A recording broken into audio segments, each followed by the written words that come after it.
आज हम बात कर रहे हैं एंकालोजिंग स्पॉन्डिलाइटिस के बारे में। एनकाइलोजिंग स्पॉन्डिलाइटिस एक इस तरह की प्रॉब्लम है जिसमें हमें एक कॉम्प्रिहेंसिव और होलसम ट्रीटमेंट प्रोग्राम चाहिए होता है। मेरे पास पता है, आपको पता है कि मेरे पास पेशेंट्स, अगर 10 पेशेंट्स हैं एंकालोजिंग स्पॉन्डिलाइटिस के, तो there will be 4 patients who will come to me with different पर्चाज। उनके पर्चे रहते हैं, एक पर्चा उनका रिमेटोलॉजिस्ट का होगा, वही ऑर्थोपेडिस्ट के पास गए होंगे, फिर वो अपने स्पाइन सर्जन के पास गए। The whole thing is, do you know what is the whole problem in this treatment?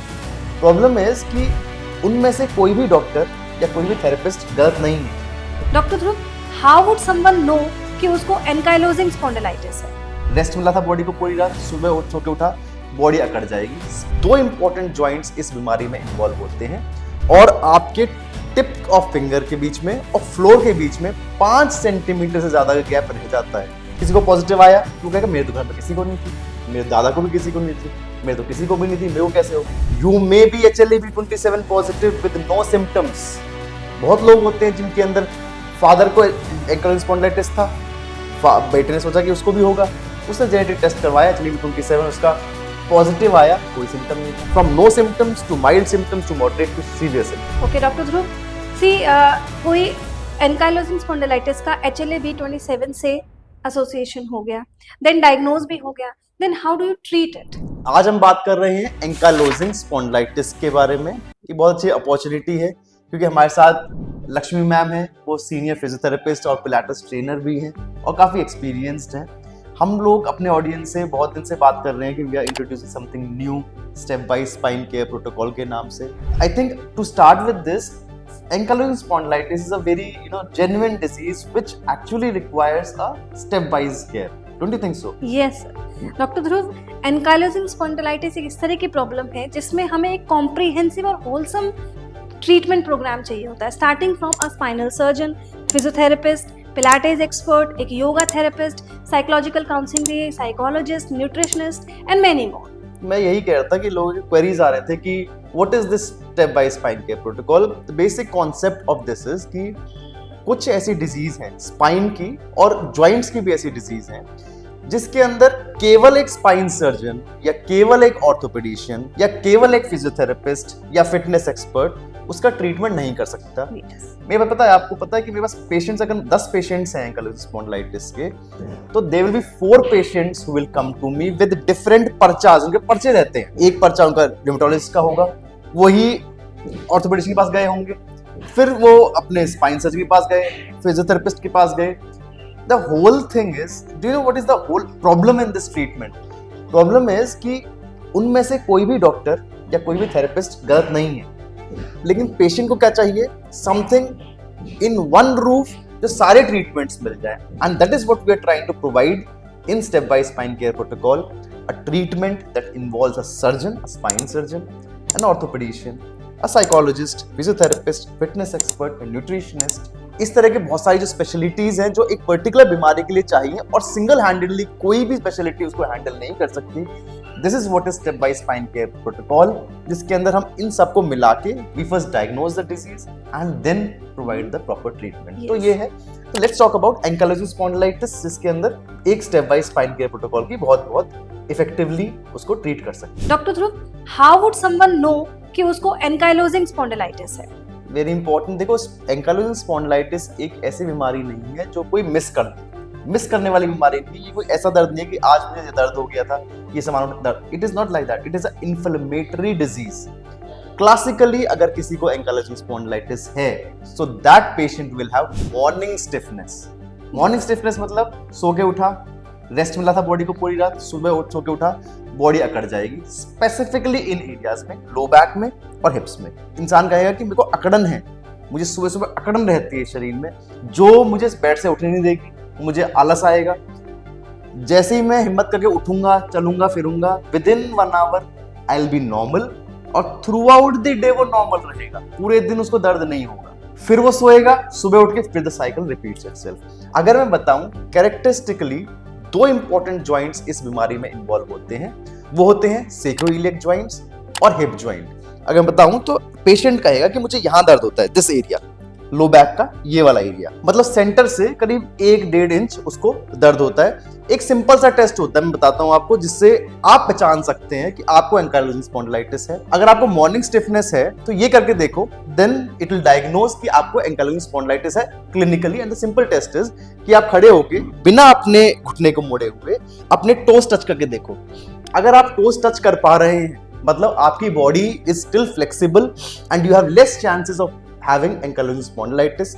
लेकिन अगर आप अपने टोस टच नहीं कर पा रहे हैं बिना घुटना मोड़े और आपके टिप ऑफ फिंगर के बीच में और फ्लोर के बीच में 5 सेंटीमीटर से ज्यादा का गैप रह जाता है, it is a very characteristic sign that you may be having ankylosing spondylitis, and this is called as Schober's test along with other clinical features. along with other clinical features। तो ये ankylosing spondylitis के characteristic features होते हैं जिससे इंसान अपने आप को खुद से घर में सस्पेक्ट कर सकता है कि उसको एंकाइलोजिंग स्पॉन्डिलाइटिस हो सकता है। डॉक्टर ध्रुव, अगर किसी को एंकाइलोजिंग स्पॉन्डिलाइटिस के फीचर्स लगते हैं तो उसको डायग्नोज कैसे करते हैं? देखो, ankylosing spondylitis is a genetic disease. Now we must understand this concept very clearly कि it is a genetic disease but it has to be triggered by something outside the body। इसका मतलब ये है कि कुछ लोग कहते हैं कि मैं कह दिया किसी को भाई आपको तो HLA-B27 टेस्ट पॉजिटिव आया। HLA-B27 is a genetic test जिससे डायग्नोस होता है कि हाँ उसको एंकाइलोजिंग स्पॉन्डिलाइटिस हो सकता है। किसी को पॉजिटिव आया तो कहेगा मेरे तो घर में किसी को नहीं थी, मेरे दादा को भी किसी को नहीं थी, मेरे तो किसी को भी नहीं थी, मेरे को कैसे होगी? इट इज अ डिजीज जिसके अंदर जीन्स इन्वॉल्व होते हैं। If you are HLA-B27 positive you may develop ankylosing spondylitis, लेकिन ट्रिगर बाहर से होता है। ट्रिगर कैसे? आपका कोई गट इन्फेक्शन हुआ, कोई वायरल इन्फेक्शन हुआ या कोई भी स्ट्रेस हुआ तो that will trigger the disease. कहने का मतलब ये है कि सिंपल टर्म में कि genetics will load the gun and environment will pull the trigger. Okay. You may be HLA-B27 positive with no symptoms.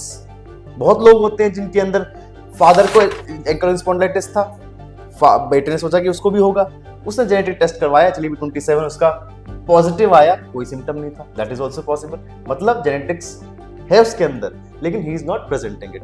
कहने का मतलब ये है कि जब भी किसी को एंकाइलोजिंग स्पॉन्डिलाइटिस होता है तो गूगल करते हैं लोग, गूगल में देखते हैं कि हाँ उस पेशेंट ने के चिन ऑन चेस्ट डिफॉर्मिटी है ऐसे करके और डर जाते हैं, या स्टूप्ड पोस्चर है, झुका हुआ इस तरह से चलता है, डर जाते हैं। It is a spectrum of disease. Everybody should understand कि एंकाइलोजिंग स्पॉन्डिलाइटिस वेरी करती है from no symptoms to mild symptoms to moderate to severe symptoms. Mild symptoms मतलब थोड़ी बहुत उसके अंदर दर्द रहेगा पेशेंट को, मैनेजेबल, एक्सरसाइज कर ली या कुछ अपना ओवर द काउंटर मेडिसिकेशंस खा ली, सही हो गया। सीवियर सिम्टम्स भी हो सकते हैं जिसके अंदर चिन ऑन चेस्ट डिफॉर्मिटी, फिर हिप की फ्यूजन, बैक की फ्यूजन, ऑल दीज सिम्टम्स, बहुत सीवियर स्टिफनेस, आगे नहीं झुक पा रहे हैं, though stiffness will happen.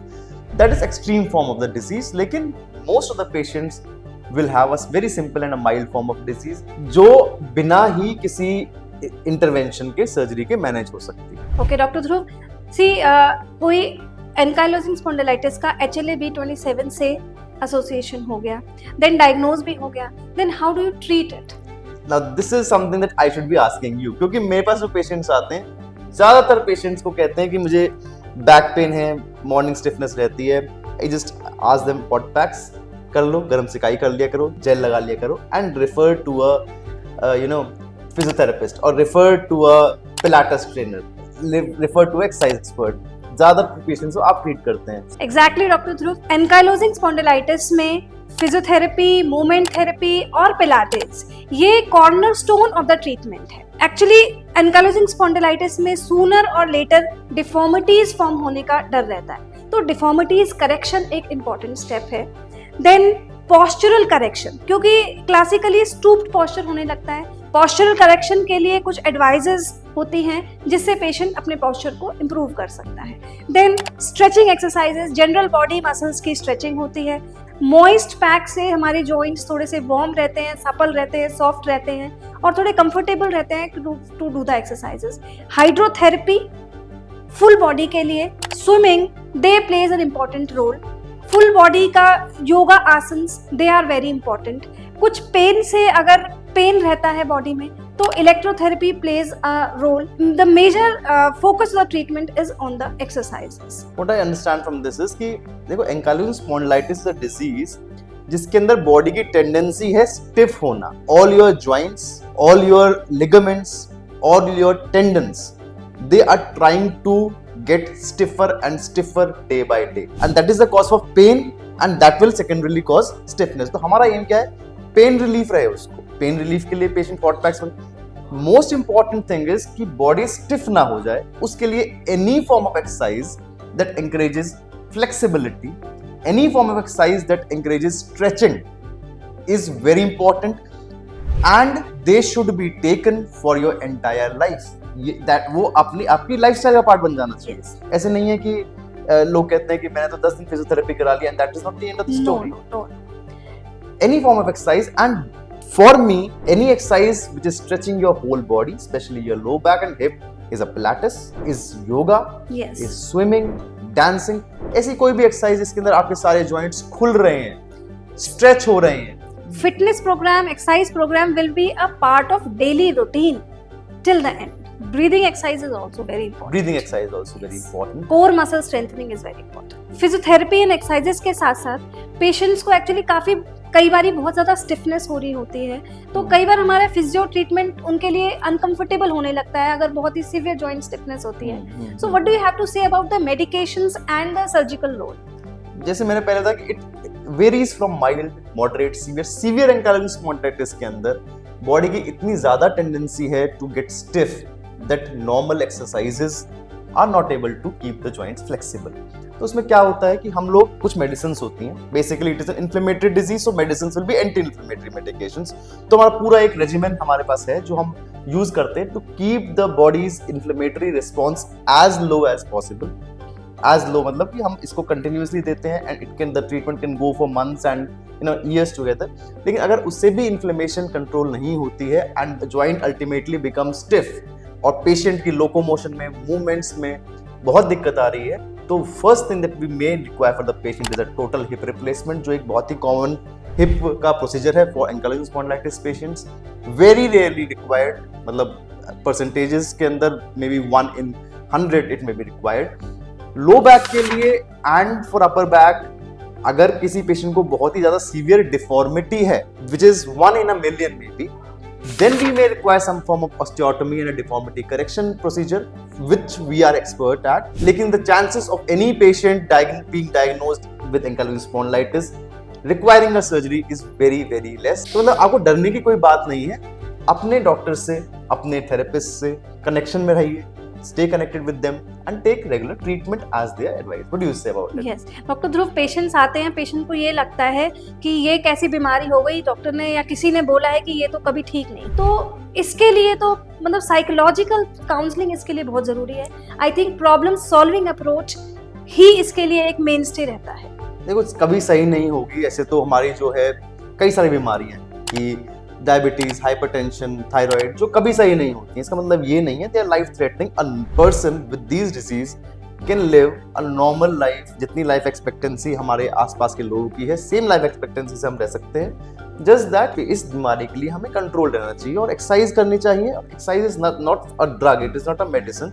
Exercise एक ऐसी चीज है, मैं हमेशा अपने पेशेंट्स को ओपीडी में बोलता हूँ कि लोग कहते हैं कि हमें एक्सरसाइज कब तक करनी पड़ेगी.